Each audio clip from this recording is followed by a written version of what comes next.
Salam sejahtera untuk kita semua. Marilah kita sejenak mendengarkan firman Tuhan. Berbahagialah orang yang murah hatinya, karena mereka akan beroleh kemurahan. Matius 5 ayat 7. Tentu kita sependapat jika dikatakan bahwa tidak ada seorang pun di dunia ini yang tidak ingin bahagia. Mencari kebahagiaan adalah cita-cita semua orang. Bahkan tidak sedikit orang melakukan berbagai cara untuk mendapatkan kebahagiaan. Sesungguhnya orang yang berbahagia adalah ketika selalu mengutamakan Tuhan dalam hidupnya. Kedekatan dengan Tuhan menjadi hal yang utama. Inilah yang diajarkan Tuhan Yesus kepada para murid dan orang banyak melalui khotbah Yesus di Bukit Galilea untuk memberi kesadaran kepada pendengarnya bagaimana hidup bahagia dan bertobat.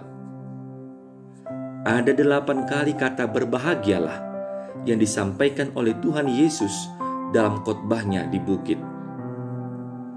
Kebahagiaan yang diajarkan Tuhan Yesus tentunya sangat bertentangan dengan kebahagiaan yang diajarkan dunia ini.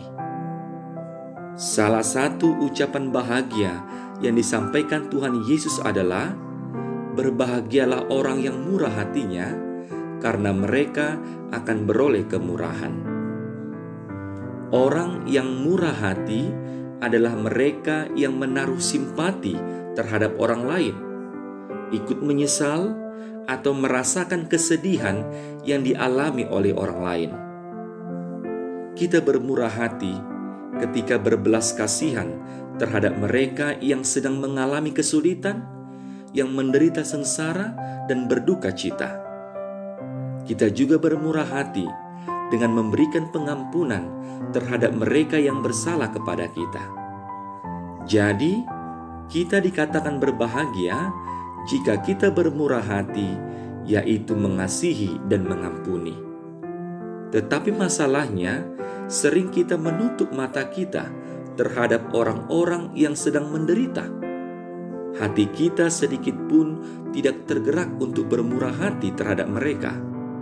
Terhadap orang-orang yang bersalah kepada kita pun, kita memendam kebencian, kegeraman, dan paling sedikit kekesalan. Satu hal yang menolong kita untuk bermurah hati ialah dengan menempatkan diri kita dalam pikiran dan perasaan orang tersebut. Cobalah untuk mengertinya, memahaminya, dan berbelas kasihan terhadapnya. Allah sendiri telah mewujudkan murah hatinya dalam pribadi Yesus Kristus.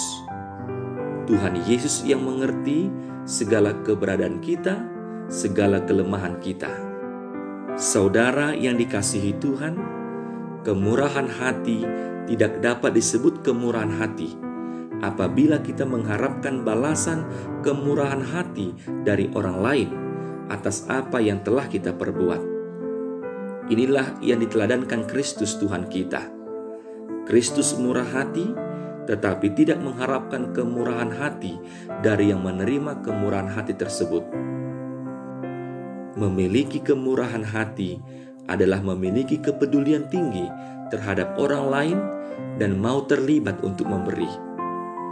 Mental pemberi selalu berpikir dan berusaha apa yang dapat diberikan kepada orang lain. Maka, marilah kita bermurah hati seperti Kristus bermurah hati. Inilah kebahagiaan sejati seperti yang diajarkan dan diteladankan oleh Kristus. Amin.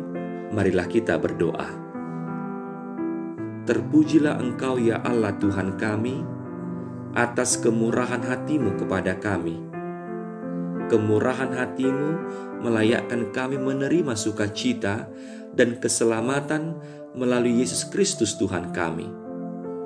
Ajarlah kami agar menjadi orang yang bermurah hati terhadap sekitar kami, dengan menunjukkan kepedulian dan pengampunan. Biarlah kami hadir untuk menyatakan kemurahan hati-Mu melalui kehidupan kami. Di saat kami mau bermurah hati, maka kami akan selalu merasakan kebahagiaan dari-Mu. Di dalam Yesus Kristus Juru Selamat kami. Amin.